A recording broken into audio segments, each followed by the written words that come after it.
Hi friends, welcome to chapter 7 on listening. I wanted to start this chapter off with a quote from Alan Greenspan, which states, "I know you think you understand what you thought I said, but I'm not sure you realize that what you heard is not what I meant." And this quote by Greenspan, I think, really points to listening and the importance of effective listening in conversations, in the workplace, in various contexts in life. And so in this chapter, we're going to spend some time exploring listening.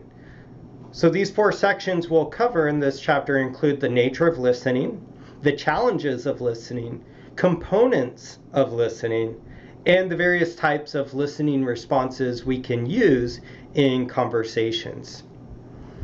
So let's go ahead and talk a little bit about the importance of listening.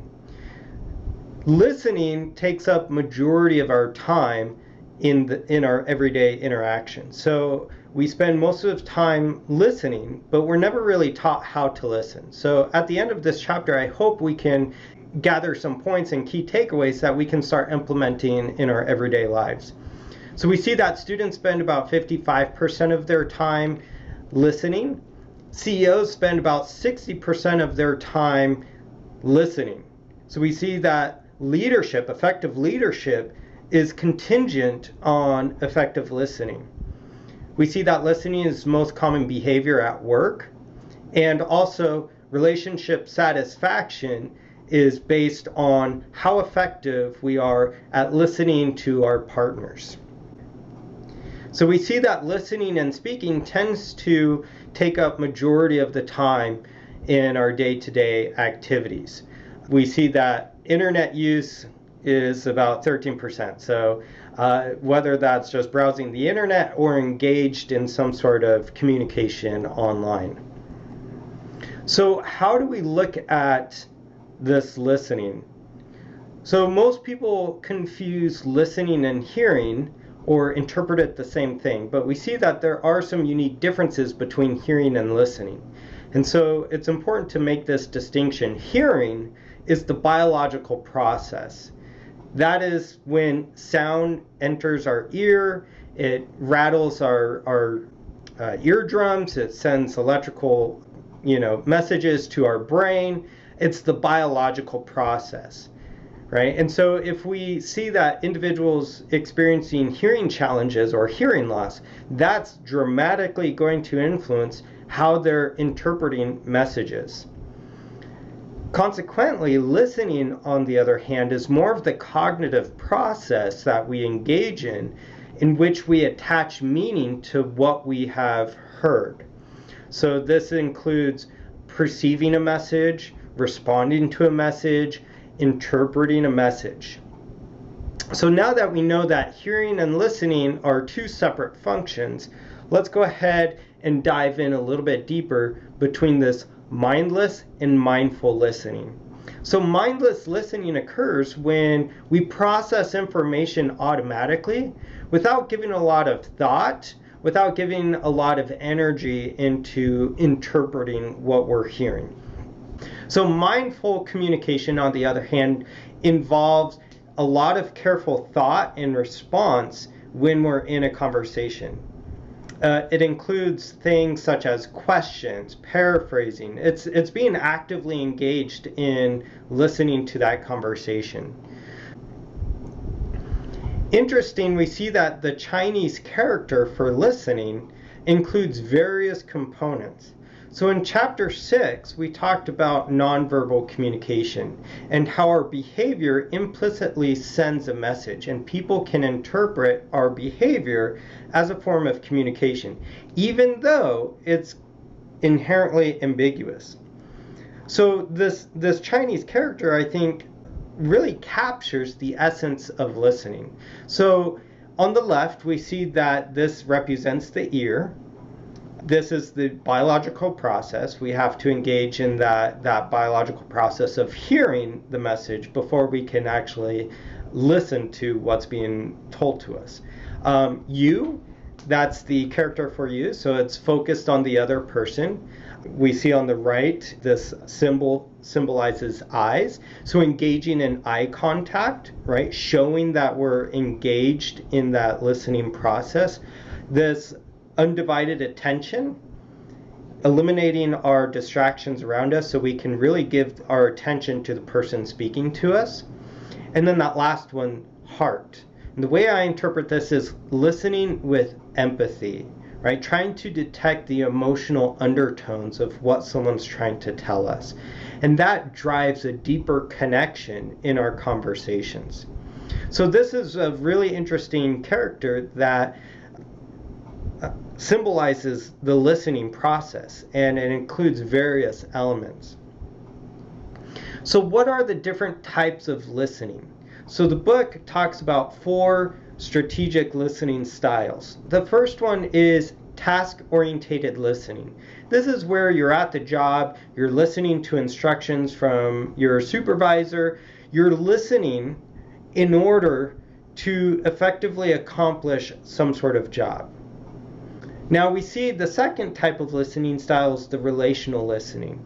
This is where we engage in that more of the emotional listening. We try to understand people's thought patterns, their reactions, their emotions. And by virtue of this drives a closer bond between people, and it helps us understand their emotions and what they're going through.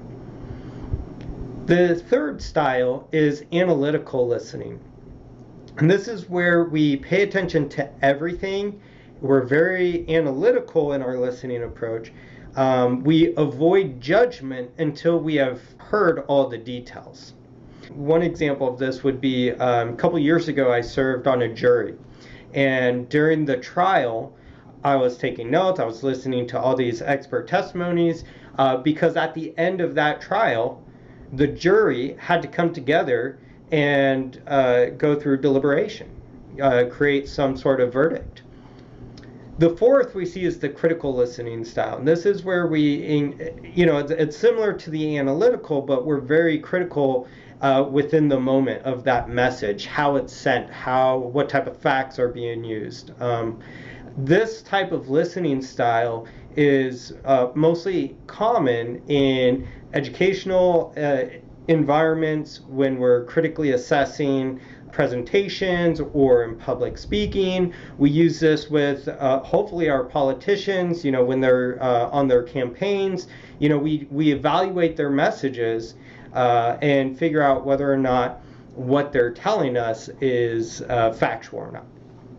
So we see that there are a lot of different listening styles. Chances are you're probably more engaged with the first two, the task-oriented listening and the relational listening. So what are some of the challenges that inhibit us from actively or effectively engaging that mindful listening? Well, the book talks about information overload. And this is where we are exposed to so much information at once. It's hard to scrutinize all of the messages that we're receiving. And so we block out a lot of it, and we only pay attention to what's right in front of us. And so it's very easy to block out everything, or if we're trying to take in too much all at once, that leads to this information overload, and we miss a lot of detail. We see that personal concerns can influence how effective we are in listening. And this is when our attention is diverted from the present situation because we have some sort of concern in our minds. So maybe the reason why a student might have a difficult time listening to a lecture is because maybe they're thinking about that flat tire they got, or maybe all the other things they have to do later that day, or register for next semester's classes, right? So these personal concerns can distract us from the present. We see that rapid thought is another barrier to effective listening. And this is just essentially when our mind goes quicker than we're able to speak. And so if you're in a conversation, someone's taken a long time to get their ideas out, our brain is processing at a quicker rate, and we just get distracted with our own thoughts. Referring back to chapter 1, we could see that noise influences effective listening. So again, this could be the physiological, the biological, and those external noises. So when we are engaged in important conversations, I would suggest taking a note of these barriers to listening and see how you can control for them.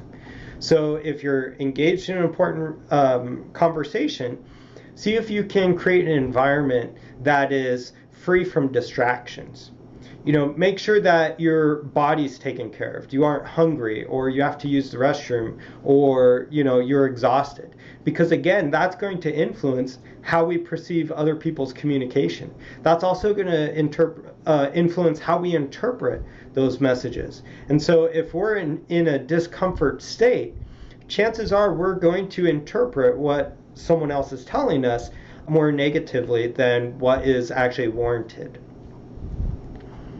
So avoiding these poor listening habits. We're all guilty of doing these poor listening habits.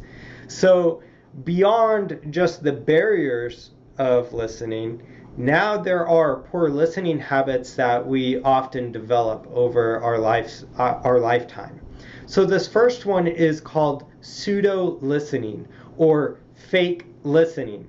This is where we're engaged in all that nonverbal communication, like we're facing the person, we're engaged in eye contact, we're smiling, we're nodding, we're like, yeah, yeah, yeah. But in our minds, we're millions of miles away. I was really good at doing this as an undergraduate study. I would sit in class, I would nod, I would, pretend I was taking notes, when I was just thinking, like, when can I get out of here, right? What am I going to eat for lunch? So pseudo-listening requires a lot of, self-discipline in controlling our thought patterns. We all get distracted, right? But it's important that when we recognize that we're not paying attention anymore, or we're getting distracted by something else, that's when we should refocus our attention on that speaker. The second poor listening habit is called stage hogging. And this is essentially where a speaker monopolizes the conversation and they do not want to engage in that listening process. So we see that conversations, the best conversations are reciprocal. And so this norm of reciprocity, this give and take, right? When one person is monopolizing the conversation, not allowing the other person to engage or ask questions or paraphrase or add their comments or thoughts, we get this stage hogging listening habit. Selective listening is that third poor listening habit. And this is where we ignore or reject other people's comments. So we only pay attention to things that are maybe interesting to us or only pertain to us, and the rest of the time we're just checked out of the conversation. Filling in the gaps. So this is a result of kind of the pseudo-listening and the selective listening. So if we aren't fully paying attention to a conversation and we walk away from that conversation, someone asks us, hey, what were you and so talking about? Well, because we didn't gather all the information and we can't articulate what that conversation was about, we manufacture information or we fill in the gaps. I would argue this is where a lot of gossip stems from, or miscommunication is because of this filling in the gap. Insulated listening is almost the exact opposite of selective listening. This is where instead of only paying attention to a specific topic, we ignore a specific topic. And so if you look at the meme on the right-hand side of the screen, we see this depiction of Gollum from Lord of the Rings, covering his ears, and the caption reads, "When your parents talk about sex." Right? That's like a topic I remember growing up just avoiding with my parents. Like, it's awkward when they start talking about sex. So, in our everyday conversations, maybe there are certain topics we don't like engaging, or maybe things that make us feel uncomfortable. And so we avoid addressing those topics in conversation. Defensive listening, this is where we interpret innocent comments as personal attacks. Now, it's interesting that defensive listening usually happens in conflict or is tied to a low self-esteem or self-concept. And so those were concepts we learned in chapter 3. And so we see that people who have a shaky self-concept, who might perceive themselves as more negatively or more harshly, tend to engage in this defensive listening more often than people with a normal self-concept or higher self-esteem. This last poor listening habit is called ambushing. And this is when we only listen to gather information about the speaker so that we can use that information against them at a later date. So you might be, learning about your partner and all their dislikes or what makes them mad or some of their limitations or weaknesses. And then if we're in a conflict or an argument with that person, then we bring all that up as a form of attack, right? Really bad, really negative, destructive, toxic behavior right there. But that is a poor listening habit that we see emerging in the literature. So let's go ahead and look at the components of listening. Well, the first component that we have is that hearing, as we mentioned earlier in this presentation.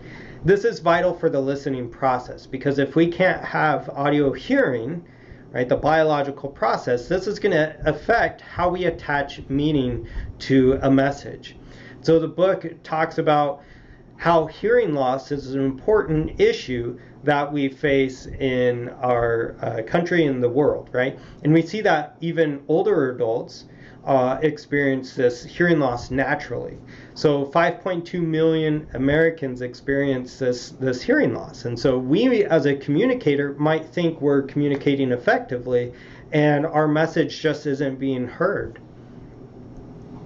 After that hearing process, the second component of the listening process is attending. And this is essentially the psychological process in which we pay attention to that message, we interpret the message, and we attach meaning to that message. Understanding.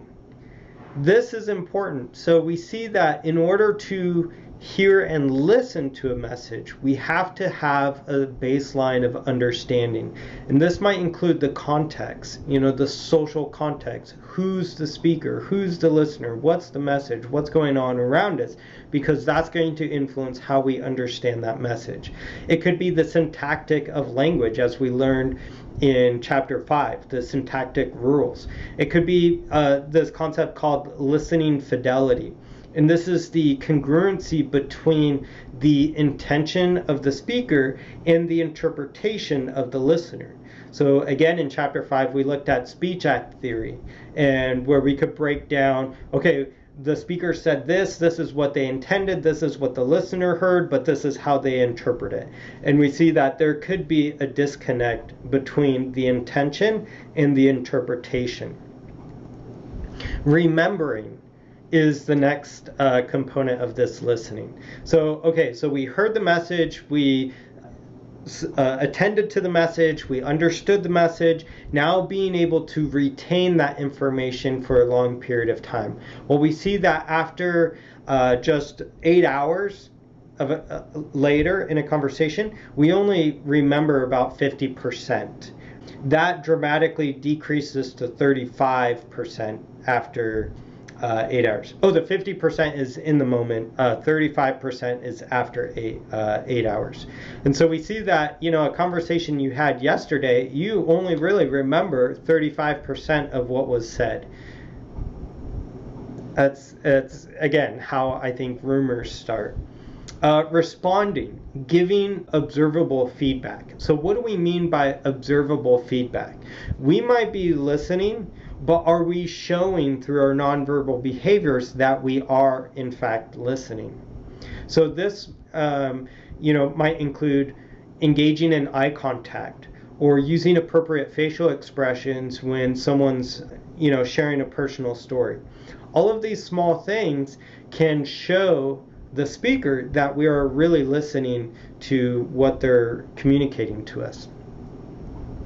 So now that we know a little bit about the components of the listening process, let's jump into the types of listening responses we can use in conversations. So this first one is active listening. This is the gold standard that we all strive to reach in a conversation. So this includes be attentive, right? Eliminate the distractions around us, put the phone away, be attentive to what the other person is trying to communicate to us. Ask questions. So open-ended questions. Open-ended questions are questions that elicit a wide range of responses. Closed-ended questions are usually stimulate a yes or no response. So an open-ended question would be, how did that make you feel? So the receiver of the question can talk about all sorts of different ways they felt. Whereas if I ask the same question but in a closed question form, I might say, were you angry? And the person could respond yes or no. So asking those open-ended questions really help us to dive deeper into that conversation to get a better understanding of the person and what they're trying to communicate to us. The third is ask those probing questions. And this, again, encourages deeper thoughts from the speaker. So you might say, well, what was the process that led up to your conclusion? Or, oh, you're upset. Tell me why you're upset, right? You're probing to get more information from this individual. The fourth is request clarification. So this is something that I've learned because I was so bad at this. I would just, pretend, engage in that pseudo listening, pretend like I knew what the person was saying. Oh yeah, I totally get that. But I realized that this was really a bad listening habit, is because I would walk away with a completely different interpretation. I didn't know what was actually being communicated to us. So I've learned in my own personal life, don't assume anything. And if you don't know something or what the person is talking about, it is completely okay to request clarification. Stopping the person and say, I'm not sure what you meant by this. Could you please explain? Or how did you use that definition? I'm not familiar with that. Could you explain a little bit? And so that helps us as a listener to get a better understanding of what's being communicated to us. And so I always encourage, students in class, like, do not be afraid or ashamed to raise your hand and say, whoa, can you stop? Can I stop you there? Repeat that, or I don't quite understand what you're trying to get at. Because at the end of the day, if we don't do that, we're only shortchanging ourselves. And so get comfortable with asking for clarification. It's not a bad reflection on you if you don't know something. We're human, even though I'm, working on my PhD, I don't know everything about communication. I know where to find the answers though, right? But again, it's okay to ask for that clarification. That, I think, really points to that active listening process. The fifth is paraphrasing. And so this is repeating back to the speaker what you heard, but using your own words. The book talks about this paraphrasing, so it's not powering back exactly what you heard. That's essentially what therapists do. But paraphrasing is a way of perception checking in conversation. So let's say your friend told you that they had a really crappy day and they explained all the reasons why. Instead of, listing all those reasons and saying exactly what your friend just told you, you might use your own words to communicate back to them what you thought you heard or the interpretation of that conversation. And by virtue of that, you're allowing your friend to understand how you're interpreting their message, and if need be, they could correct you in your interpretation. The sixth is to be attuned and reflect feelings. And again, this is more a nonverbal component. So use perspective taking techniques. If someone's communicating about their crappy day, put yourself in their shoes to see how you would respond, and try to emulate those responses or those emotions through your nonverbal communication. Again, this will create more immediacy between the speaker and the listener. And then summarize. At the end of maybe a statement or the conversation, you could restate or summarize what you've talked about, or the main points in that conversation. So active listening is something that we strive to do. Based on our humanity, we fall short often, but don't be discouraged. Continue developing these skills and growing in these areas. Another listening response that we sometimes engage in is just silence. Now, silence is effective when we stay attentive, we're non-verbally responsive, but we aren't offering verbal feedback to a person. So this tends to be an appropriate approach to listening when interjections or interrupting someone is not appropriate. So think about maybe a sales pitch, or you're at a symposium or some sort of presentation, or maybe you're an audience member at a TED Talk, right? We can't just raise our hand and interrupt the speaker, but we can show through our nonverbals that we are still listening. So silent listening. Sometimes silent listening can help others solve their problems. So what do we mean by this?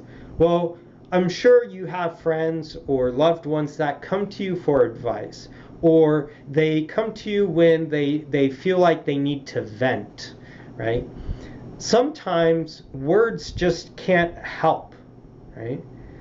And so we listen in silence. I've learned in my own personal life, usually when people want to vent to me, they aren't coming to me because they want me to fix their problems. And so they already know the solution. They just need to vocalize it, and they need to get it off their chest. And so I allow them to do that. I don't give, advice. I don't tell them what they have to do to fix the problem. I do ask those probing, deep questions. And by doing that, at the end of the conversations, most of the time they know what they have to do to fix the problem. And so it's great for me because it takes the pressure off having to deal with people's, issues. So again, be mindful of that. I know some of us, we like to fix people's problems, and I think that's a real big motivator as to why we allow people to vent to us, is because we want to feel like, hey, I helped this person overcome, their issues. So I know that it's tempting to do that, to give advice, to fix people's issues, but as we'll see in just a little bit, that might be inappropriate or might not be effective at engaging in listening. So another common listening style that we often engage in is this questioning. So asking questions are beneficial for clarifying meaning, learning other people's thoughts and feelings, encouraging elaboration, encouraging discovery, and gathering more information. So questions help us with these 5 areas. However, asking the right questions is just as important as any listening style. So there are counterfeit questions. These are questions gone wrong. So sometimes we use questions to trap a speaker. So we use questions to trap them in a way that we can make maybe a counter argument. So like, you didn't like that movie, right? And so we're trying to trap that speaker so that we could maybe engage in some sort of argument. Or we ask questions that carry a hidden agenda. And so my older brother and my sister-in-law always use this one on me. They always say, hey, are you busy Friday night? And I'm like, no, And they're like, sweet, can you babysit for us? I'm like, dang it, right? So it's not so much asking the question in order to get that information, but we ask it because we have this hidden agenda and we want to gather that information before we make a request or something.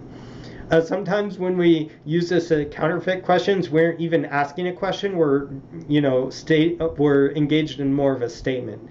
We're making that statement. So, are you really going to wear that? That is not really asking the question, like, are you going to wear that? But it's making more of a statement, such as like, that's a horrible thing to wear. Don't wear it.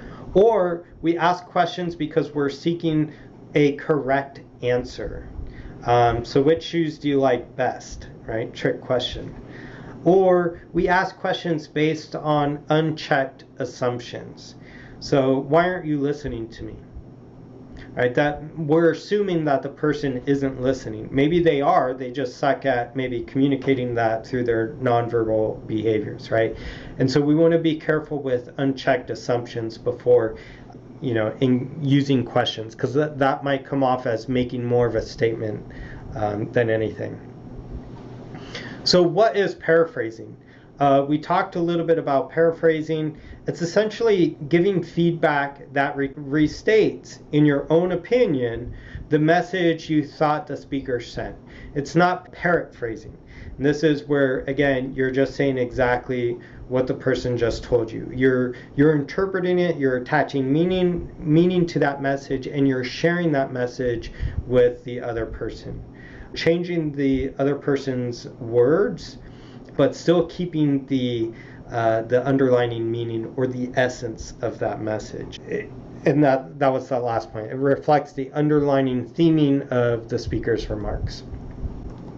So we see that empathy is really important in that listening process. And essentially, empathy shows that we're identifying with the speaker by trying to connect on a more emotional level, or trying to interpret what the other person's going through on a deeper emotional level.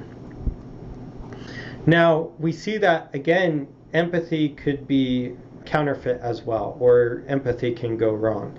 And so oftentimes when someone is coming to us to vent, we want to fix their problems, right? And so we deny other people's the rights to their feelings. Or let's say, a child is upset because maybe one of their classmates said something. And as an adult, for us, that might look very trivial. And so we might say, oh, you're overreacting. We don't want to deny people their feelings and what they're experiencing in that moment, is because it's essentially denying their humanity. And so when we try to empathize with people and say, oh, it's not that bad, we're actually denying them their feelings. And this is, again, the second bullet point, is that minimizing the significance of a situation. Just because a friend is going through something challenging that isn't challenging for us, doesn't mean that we should minimize their situation. Or when we're in a conversation, someone is sharing something important, and we try to share something important in our lives in order to show to them, like, I do understand, that could divert the focus back on us. And so this person sharing their experiences might feel like we aren't really paying attention to them, or we're trying to one-up them.